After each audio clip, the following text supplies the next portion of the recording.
Jacob, one of the most prominent figures in the Bible, was a man with a tumultuous and profound journey.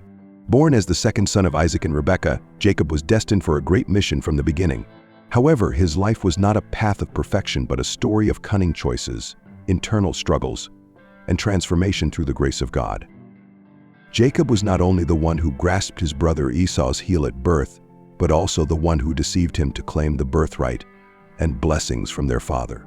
The conflict between Jacob and Esau led to a long and arduous journey where Jacob had to confront his fears, insecurities, and his very nature.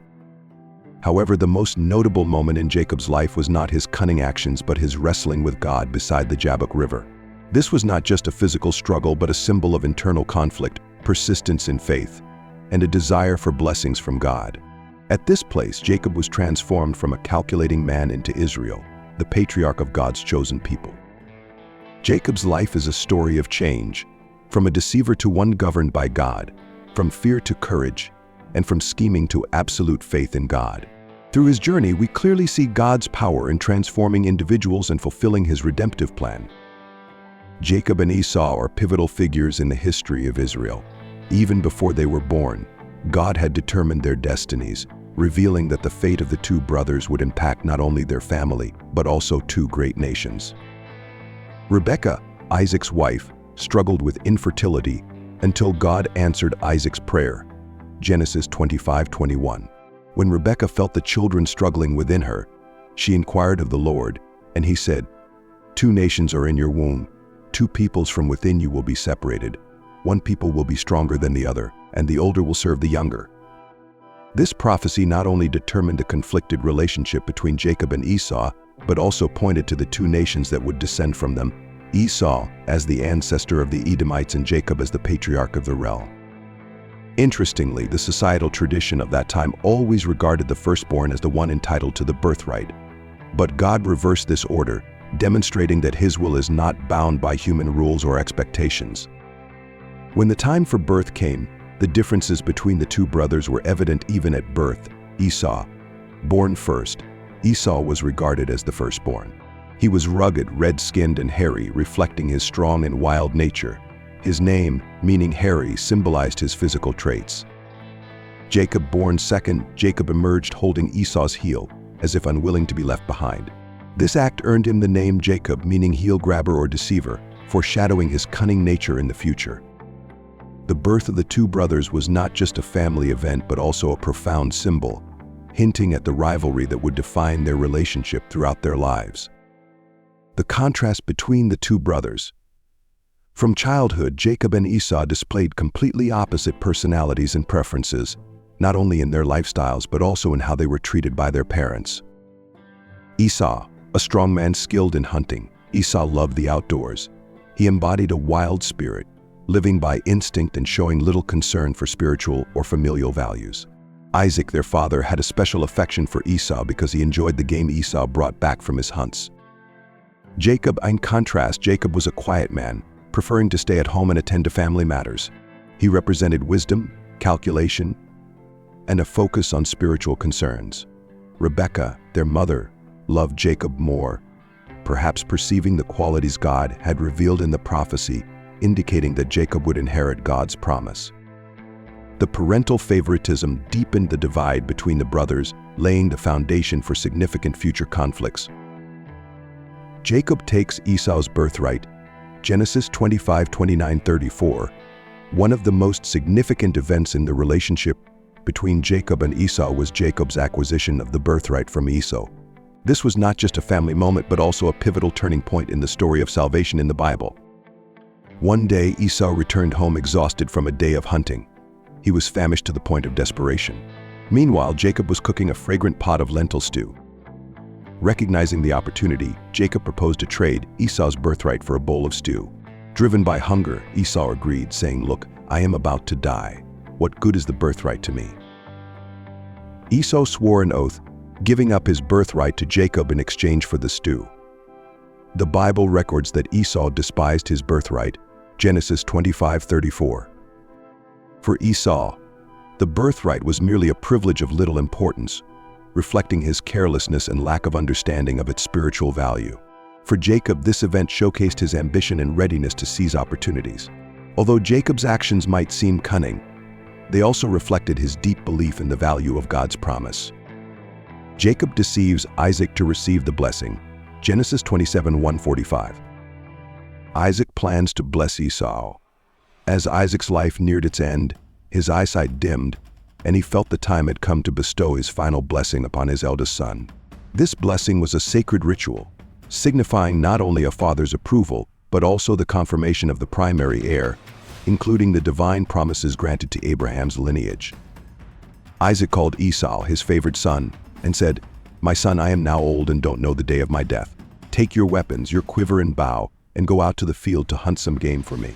Prepare me the kind of tasty food I like, and bring it to me to eat, so that I may give you my blessing before I die." Rebekah, overhearing this, recalled God's prophecy that Jacob, not Esau, would inherit the promise. Believing she needed to act to ensure God's will, Rebekah devised a daring plan for Jacob to receive the blessing instead of Esau.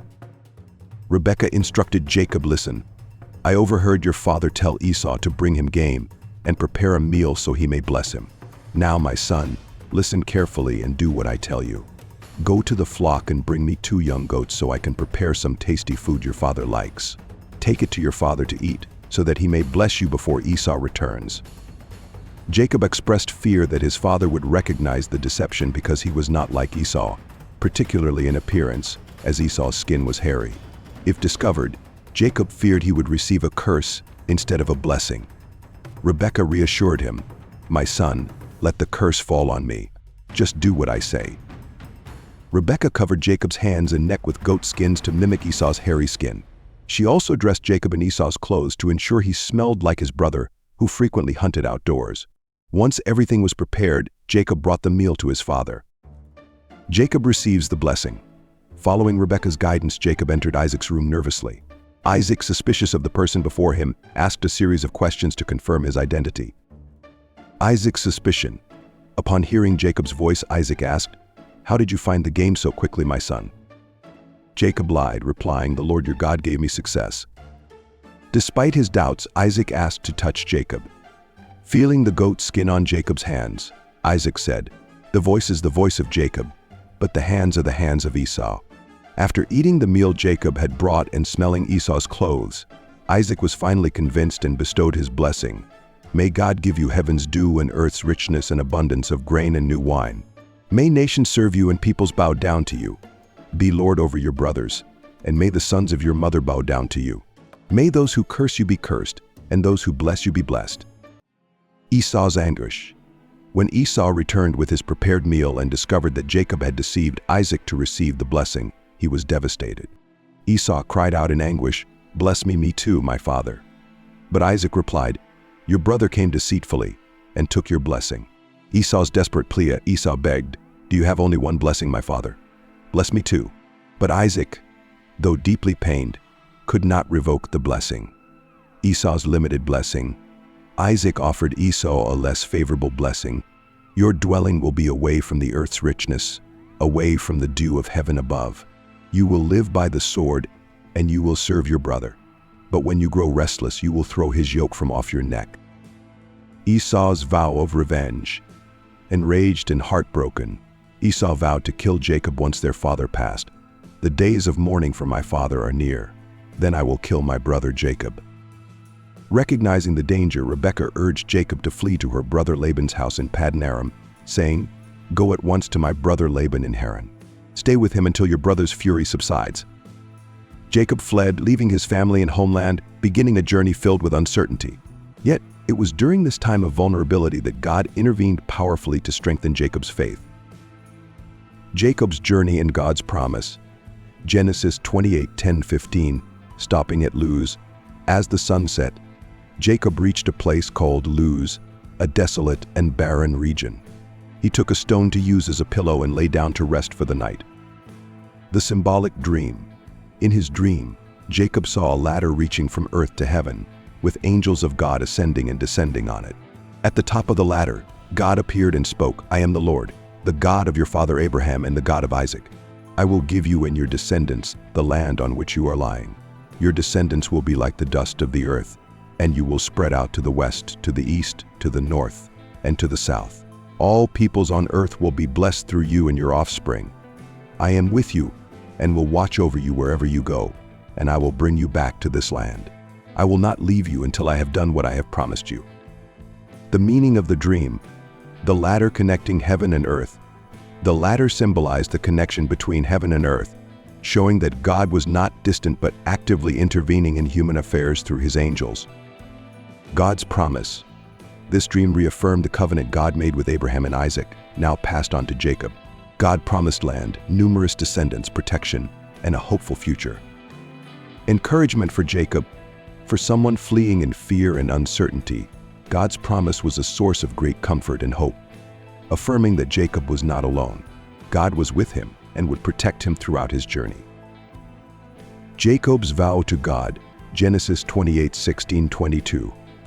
Awakening from his dream, Jacob realized the sacredness of the place, saying, "Surely the Lord is in this place, and I was not aware of it." Setting up a memorial stone, Jacob took the stone he had used as a pillow, set it up as a pillar, and poured oil on it.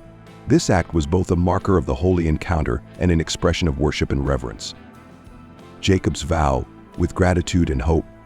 Jacob made a vow to God: "If God will be with me and will watch over me on this journey I am taking, and will give me food to eat and clothes to wear, so that I return safely to my father's household, then the Lord will be my God.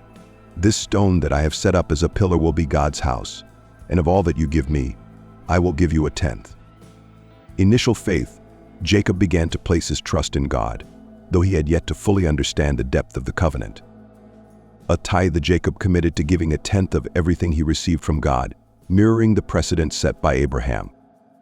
Jacob and Laban, Genesis 29:1-43, meeting Rachel, love at first sight. After a long and challenging journey, Jacob arrived in Paddan Aram, the homeland of his mother's family, near a well where people gathered to water their flocks. Jacob saw Rachel, Laban's youngest daughter, leading her father's sheep.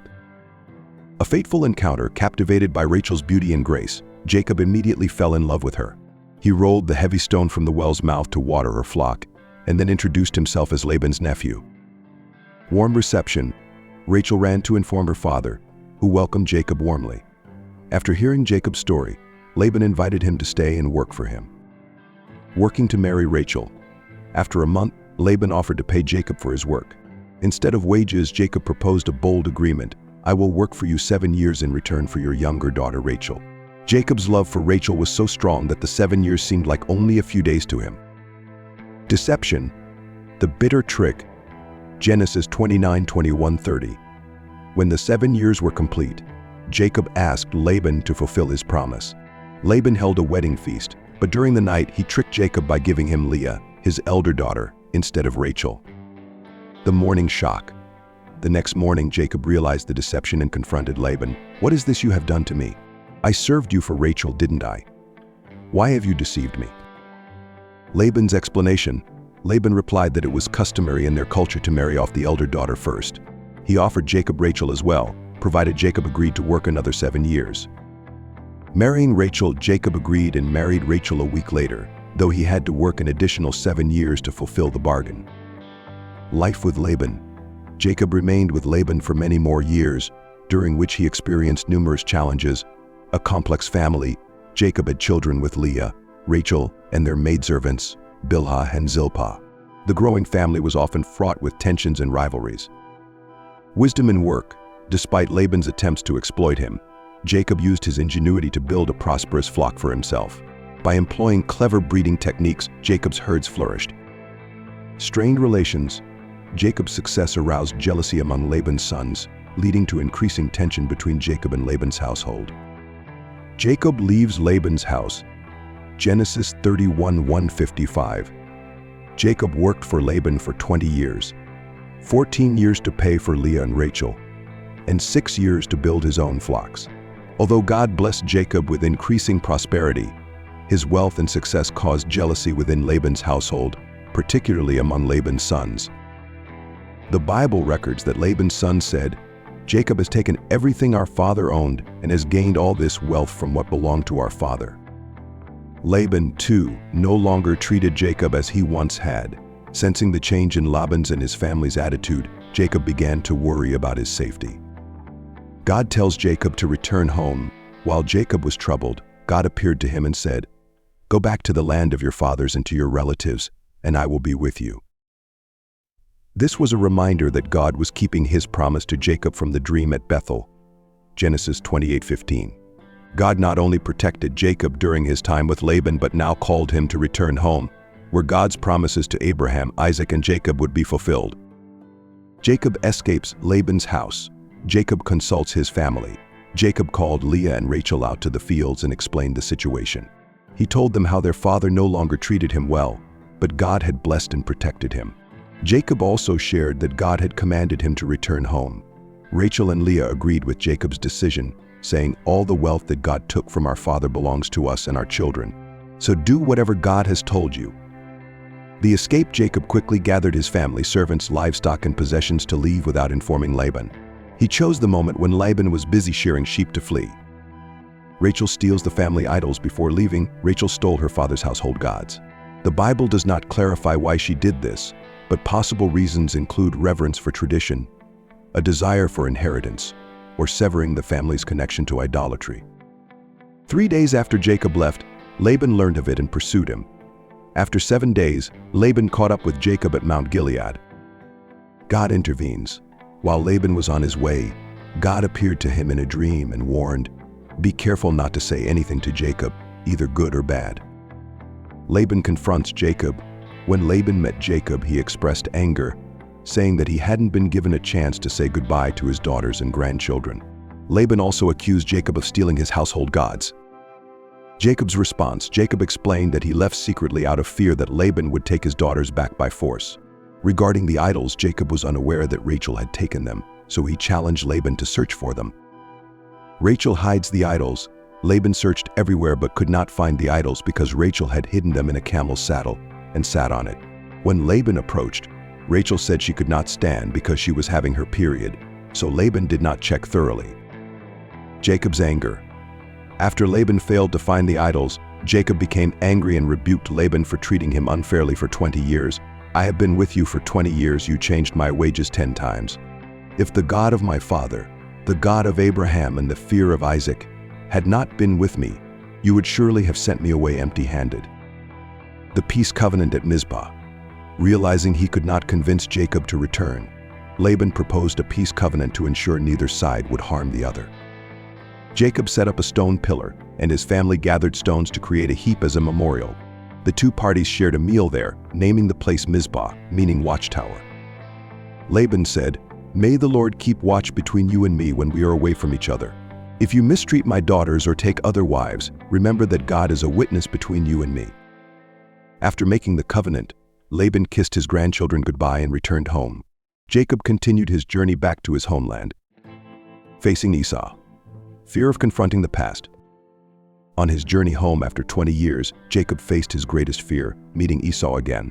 This fear stemmed from the fact that Jacob had deceived Esau to take the birthright in Isaac's blessing. Jacob was uncertain of Esau's current feelings, but learned that Esau was coming to meet him with 400 men. This news terrified Jacob, as 400 men constituted a large force, seemingly hinting at violent intentions. Jacob's careful preparations. Jacob realized he needed a meticulous plan to handle the situation. Sending messengers to Esau, Jacob sent messengers to Esau to express goodwill. He instructed them to say, "Your servant Jacob says, I have been staying with Laban and have remained there till now. I have cattle and donkeys, sheep and goats, male and female servants. Now I am sending this message to my Lord, that I may find favor in your eyes."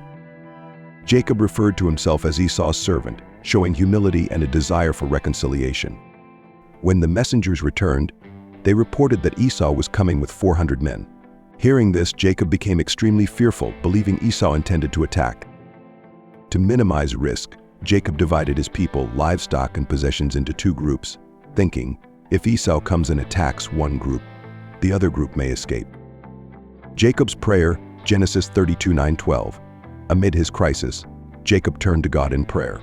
This heartfelt prayer, recorded in the Bible, reflects Jacob's humility and trust in God. Jacob began by recalling God's covenant with his ancestors.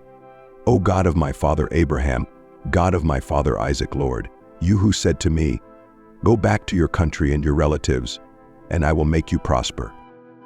Jacob acknowledged his unworthiness of God's kindness and faithfulness. "I am unworthy of all the kindness and faithfulness you have shown your servant. I had only my staff when I crossed this Jordan, but now I have become two camps." Jacob then earnestly pleaded for deliverance from Esau. "Save me, I pray, from the hand of my brother Esau, for I am afraid he will come and attack me, and also the mothers with their children." Finally, Jacob reminded God of his promise. "But you have said, 'I will surely make you prosper, and will make your descendants like the sand of the sea, which cannot be counted.'" Jacob prepares a gift for Esau. To appease Esau and demonstrate his goodwill, Jacob prepared a significant gift from his herds. The gifts included 200 female goats and 20 male goats, 200 ewes and 20 rams, 30 female camels with their young, 40 cows and 10 bulls, 20 female donkeys and 10 male donkeys. Jacob divided these gifts into separate groups, ensuring space between each, and instructed his servants, "When my brother Esau meets you and asks, 'Who do you belong to? And where are you going, and who owns all these animals in front of you?' then you are to say, 'They belong to your servant Jacob. They are a gift sent to my lord Esau, and he is coming behind us.'" Jacob's intention was to give Esau time to reflect on the goodwill gesture and soften his heart. Jacob thought, "I will pacify him with these gifts I am sending on ahead. Later, when I see him, perhaps he will receive me." The night before meeting Esau, after organizing the gifts and preparing his people for the meeting, Jacob was still consumed by fear. That night he stayed by the Jabbok River. In the quiet darkness, Jacob sent his family and all his possessions across the river, leaving himself alone. In this moment of solitude, Jacob was overwhelmed by fear, insecurity, and memories of his past actions. It was here that he experienced one of the most transformative encounters of his life: wrestling with God. During the night, a mysterious figure appeared and wrestled with Jacob. The struggle continued throughout the night until daybreak. While the Bible does not immediately reveal the identity of the figure, many interpret this as a manifestation of God or one of his angels. Despite the long and arduous struggle, Jacob refused to give up. When the figure saw that he could not overpower Jacob, he touched Jacob's hip, dislocating it. Even in pain, Jacob persisted, holding onto the figure and declaring, "I will not let you go unless you bless me." The figure asked Jacob, "What is your name?"